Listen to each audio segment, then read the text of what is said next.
Today, open enrollment for insurance plans through healthcare.gov begins. Joining us this morning is Leslie Maupin, a registered nurse, to tell us more about what we need to know this year. Leslie, good morning. How you doing?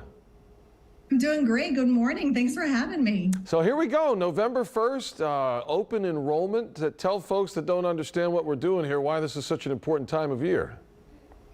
Absolutely. So open enrollment is the main time of year when you can make changes to your health insurance plan. So be that buying your very first plan or changing plans if you've been looking to make a switch. Maybe sometimes people with career changes, does that impact it at all? Absolutely. If you've had a change in circumstances and you're not covered by a family member or by your employer, now is the time. Okay. Let me ask you, Leslie, how can individuals find the best plan for their obviously unique needs? Everybody's a little different. Oh, for sure. I mean, let's face it, health insurance is confusing and shopping for a new plan can be a pretty overwhelming process. I'm a nurse with almost 2 decades of experience who works for a health insurance company. I still find it a little bit confusing, especially true for people who are shopping for their first plan or who've had a change in their circumstances in the past year. So keeping this in mind, it's a great idea to identify your priorities and what you or your family needs before you start doing your research. Leslie, can you give us sort of a checklist, if you don't mind? What are some important things we need to keep in mind as consumers when we're choosing a plan? Absolutely. So looking for a plan that's unique to you and your family, keep these 5 things in mind.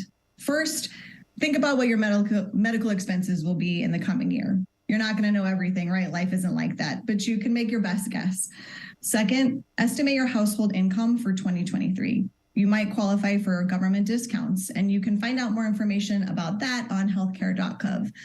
Third, make your list of must-haves. So your doctors, medications, medical facilities like hospitals and urgent cares, and write them down. That can be your shopping list of sorts when you're searching online.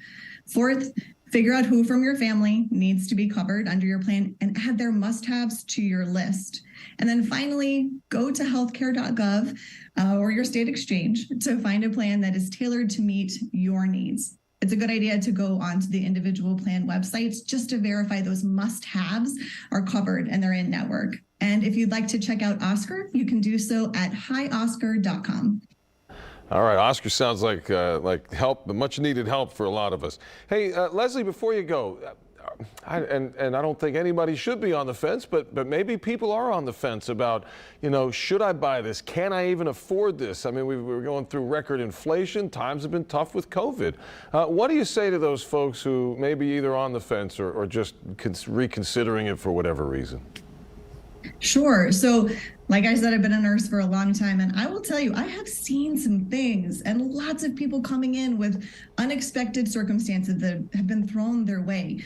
We all like to think that we're invincible, right? But we've also just been through a pandemic. So healthcare is top of mind for a lot of us. Even if you're young, even if you're healthy, even if you live a relatively low risk life, you never ever know all the things that life are going to throw at you. So health insurance can be like that safety net, that little bit of peace of mind that you'll be ready for whatever comes your way. All right. Well, Nurse Leslie Maupin, thanks so much for your time. Really appreciate it. Thanks so much for having me. Have a great day. You as well.